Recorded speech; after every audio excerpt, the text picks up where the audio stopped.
Very good. Yuan పూర్తి పేరు చెప్పు. స్పెల్లింగ్ ఏంటి? ఓకే.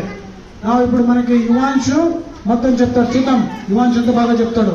ఆరుత్ ఎంత బాగా చెప్పాడు, యువాన్షు ఎట్లా చెప్తాడు చూద్దాం. కమాన్. బ్రహ్మ పురాణం, పద్మ పురాణం, విష్ణు పురాణం, శివ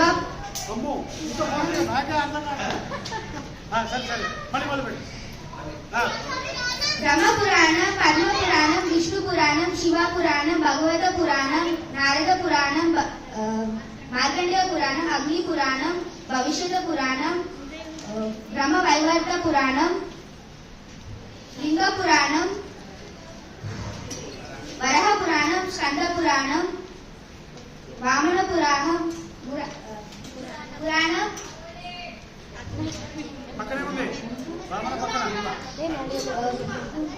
కూర్మ పురాణం, మత్స్య పురాణం, గరుడ పురాణం, బ్రహ్మాండ పురాణం.